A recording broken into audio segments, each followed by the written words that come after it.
This session is going to be moderated by the CEO and Executive Director, BMGI. Ladies and gentlemen, challenges in establishing India as the preferred manufacturing destination, Naresh Raisinghani. Khurakiwala said at the end. And I think this should be something which the government should seriously think about. To have them on steroids, we should change the government every year, and every 6 to 8 months we'll get things done. Okay. So having said that, for in terms of the meta thing, let's come to certain things which the corporate can do about. If we were to see in the last few decades, we have seen a lot of change in the state which is there. There have been substantial kind of constraints which are there. But if I were to talk about India still, we see several of the MNCs are trying to establish base in India. We see, I mean, just to take few names, we have seen GE come down to India and wanted to set India as a manufacturing hub. If I were to talk about some of the Korean firms, we have LG and Samsung which are there. We have a Finnish firm named Nokia which is there. And likewise, there are German firms also, Volkswagen and several others which are coming down to India and setting base. So despite all of the constraints that we have, what is it that you see are some of the critical things which are attracting these firms to India to make India as a manufacturing hub, not only for India, but also for across India, outside of India? Yeah, yeah, any of the panelists. I believe there are 2 or 3 things. One is that we are a billion people. We have a very large market of our own, basically. Second, I think the democracy, rule of law also provides some degree of comfort for international investor in India. And thirdly, they also find that the competence which is required in terms of knowledge of engineering or information also is helping us. So I think these are 3 or 4 factors. Language is obviously their English, which makes anyone to look, a global company wants to be there, and we are growing. And after the BRIC, where they identified that India and China would be one of the major players in 20, 30 years, and the organization which they think in terms of a long term wants a base in India. I think, add to what Doctor said, I think the technical talent is what is attracting them, and I think the frugal innovation, what our people are able to do, the kind of creativity we show here, which they can take it to the world. Why GE came here is that disruptive innovations happen in this country and then they take it to the larger world. And you will see a lot of MNCs on their board, a lot of Indians have made it to the parent board. I think it's the technical talent which is attracting the talent. You see, additionally, MNCs believe that what has happened in China will eventually happen in India. Another thing is, in China they face certain problems related to legal issues, related to copyrights, which they feel India is a much better country in terms of copyrights. Then another thing is in terms of English-speaking population, where they can understand and people are much more transparent. Then another important thing, of course, as Dr. Nabil has said about the market, and much larger working population. Like we have almost 63% people in working age population and much lower dependency rate. So India will continuously provide manpower at a much lower cost for manufacturing sector. See, one of the new aspect which is there is the return of investment, the foreign companies who have been there earlier. It is far more attractive and they get good reasonable return from India compared to what they have been getting from China. So even though we don't offer great opportunities because of various other reasons as much as China does, but at the same time they feel that in spite of all our problems, they feel it still be worthwhile being in India. But we want many more companies to believe that and not few companies. Well, you would observe that, the developed world is not growing at the pace they should have been developing. And the reason we know that low fertility rate, lower availability of, working population, things like that. So the future, I would not straight away venture into comparison of India with China, but I would say that future belongs to countries like India and China where the growth rate is much faster. So it suits, any worthwhile investor to invest in countries like this. And India has emerged as a low-cost platform, manufacturing platform, and low-cost innovation platform. You find that many of the leading pharma companies, Fortune 500 companies, they are going to, they are getting clinical research done in India. So India has the potential, and in talent-driven innovation, I think India is one of the fastest growing countries. In our industry, it's been, I represent the building material industry, and it's been clearly what you said, Habibji, is the urbanization which is taking place. So 31% of India is urbanized currently, and we feel, they say that in the next 15 to 20 years, it will be close to 40 to 45%. And that is an insurance for the building material industry, where the consumption in most sectors is so low. It's so much lower than China, if we had to even compare China. I think the delta to be made in India versus China is just extremely significant, and that's why people are coming here, along with the talent pool which we have. I'm not too sure of whether we are still very competitive as far as a low-cost base from a point of view of labor. That's purely because of our labor laws. But if there was any improvement in this, any significant improvement, it would further improve the delta of the earnings potential of these foreign companies coming into India. One more thing which brings them into India is that as a population, we are becoming more and more brand conscious. So a lot of the new brands coming in and setting up base is getting a great foothold, and being able to charge that premium what they get in foreign countries, which wasn't true of India about 15, 20 years ago. I think when for any overseas company, when they think for going to comparatively lower cost manufacturing destination, the choices today are very limited. It's not that there are 50 countries there in the radar list. And within those choices, if somebody wants to come to the subcontinent, I think the first attraction for them would be that a democratic system of governments is in our country in comparison to the Pakistan or Bangladesh or Sri Lanka there. So people feel that the money and the investment will be much safer in India. Second, I believe the understanding of English language, lots of supply of technocrats as well as management students in recent last 10, 20 years.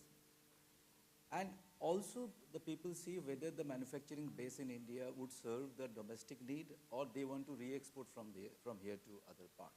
Yes, if their objective is to serve the domestic country, it's a growing market, big market. And also if it is for the re-export, a lot of R&D base also can be established in India along with the manufacturing with a comparatively lesser cost, and re-export the products to some other country. I just would like to add to this. The cost is a bit of a misnomer for India. We are a low-cost economy, but the productivity is very low. So if you adjust for the productivity, the cost is not. Companies which succeed are the ones which can get the productivity of the West and the cost of the India. And what we have seen in our case as well, we have been able to relocate facilities from overseas into India at 50% cost of China, and produce at a cost much lower because you could get the productivity of those labors. So the good You want me to add something? Okay. Yeah.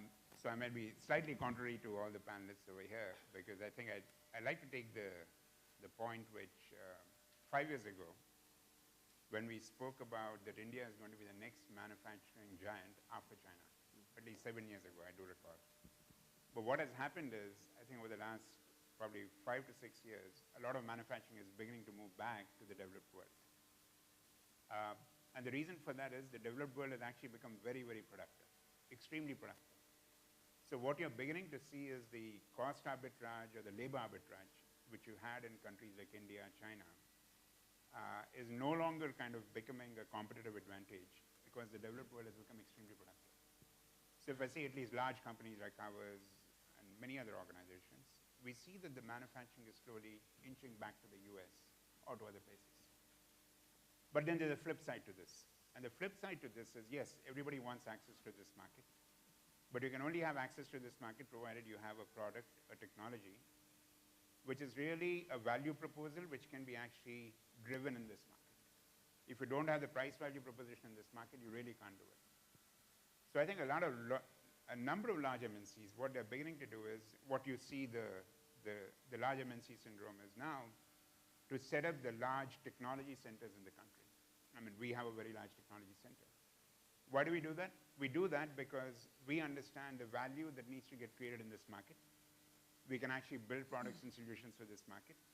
And in that sense, then you start actually building a reverse innovation strategy of saying that, okay, if I'm able to build value here, then I can actually export it back.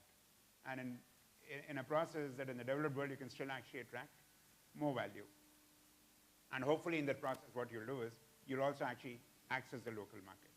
So for the MNCs, for the large groups, the market's still very small for India. It needs to kind of develop. But if you're able to actually tune, innovate value propositions which are relevant to this market, you not only create for the country, but you create globally. And that's, I think, is a trick now for us to look at, not really from a productivity standpoint, not really from a labor arbitrage or cost standpoint. Right. I mean, there's a lot to be done right now in the country. Okay. So I think quite some interesting views of why it is attracting, a contrary view that probably it's moving back to developed, and also the point that we can probably be better than China. So what I'm going to do is I'm going to pick up on both the sides, on the developed side as well as the China side, which we talked about in India. What I need to understand from this esteemed team is China today exports roughly about 1.8 trillion plus USD, which is equivalent to the complete GDP of India. And if I talk about developed countries, and I will take a small country which might be not the US, but if I talk about Singapore, Singapore also has a substantial large amount of exports compared to India. So what, besides the fact that there is so much of attraction, what do you think are some of the things which are probably India challenges? And I'm looking at it more from the corporate side because we have talked about it more from the state level. But what are some of the challenges which we see should be overcome, which can make it even more, like some of us were saying, to become more attractive for us? I want to respond on the China part of it. Sure. I think China, if you see that there's a declining competitiveness over the last 4 years. The wages have gone 4 times the Indian wage rate. So there is an opportunity there. But the issue about us is what China has done right and what we haven't done is the importance of training. If you look at the vocational training, there are 20 million students they take every year. We take less than 2 million. And I think what we have lost out is the blue collar creativity. And what India needs to do is get the focus back onto the training of blue collar guys. We are not getting the best guys into the technical field. So to make technical and manufacturing aspirational, you don't get the best engineers, they all go to other sectors. You don't get the best blue collar guys. And I think one thing we can get the advantage is by if we can focus back onto the innovation and onto the blue collar training. I think that's the key thing. And I think then perhaps that challenge we need to meet. In my view, I think the biggest challenge today for, as Doctor also mentioned, that nobody wants to come to the manufacturing area because thinking is a big headache area.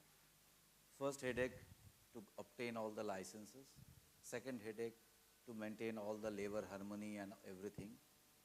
And end of the day, after putting so much efforts, if your significant time you are wasting for sorting out the problems which doesn't add to your productivity, people feel that same amount of time, money and energy if invested some other sector, it could have been given the better results. So I think first we need a very conducive ecosystem where the new entrants can come much free manner and they can focus their time and talent into the productivity rather than sorting out government issues. This is the first thing. Second thing I fully endorse is view that in manufacturing setup, India's 16% GDP or whatever it is, but we are mostly the labor intensive kind of industry in the manufacturing. Less focus has been given for the automation. Less focus has been given for product innovation. We love to sell the commodity item because ease for selling or ease for manufacturing. And very less we have paid attention to the human resource development and mostly, I completely endorse his view, the blue collar skill set development. Third, which we have already started feeling the heat, the availability of the manpower, be it skilled, be it unskilled, forget that. But I think today is the government, some of the government policies, I am not any political party or to endorse anything, but if you are giving someone 200 days free stipend, and who is going to come to work for 8 to 10 hours in a day and sweating your things and take home 8,000, 10,000, 12,000, 20,000 rupees? So people feel that my basic need, I can get my bread, I can get my shelter of 200 rupees per day for 200 days in a year. So I think by this manner, we are not encouraging people to work at all, to come to the industry. So I think that the availability is one of the major challenge today. So one is a policy, one is the environment, One is the training, innovation, and availability of the manpower. I have slightly a different take on the whole subject. I believe, as a country, we are filled with entrepreneurs, unlike no other country in the world, including China. Indians basically are entrepreneurs. And I think whatever we do in terms of our ecosystem, we must encourage this entrepreneurship. First, as I mentioned to you, make it simple for people to enter the business. Look at the IT industry, for example. 20 years back, it was hardly existed. When there were an opportunity, there were no barriers. Even there was a knowledge and skill gap. What happened? Little schools came all over the place. Some of the IT companies created their own skill building and learning method to meet their requirement. So I think my thought is fundamentally can we have less of government on one hand and provide the basic infrastructure of power, ports, roads, what we need, because that's a hygiene factor. Without that, you can't even run a factory or do anything. I think this country is capable, even if there are problems here and there, we will find, still moving forward, get you 8-9% growth. But if government further supports, I get into double-digit growth. But that is the key to this. And I think that it's quite all right if the government wants to make it an inclusive development.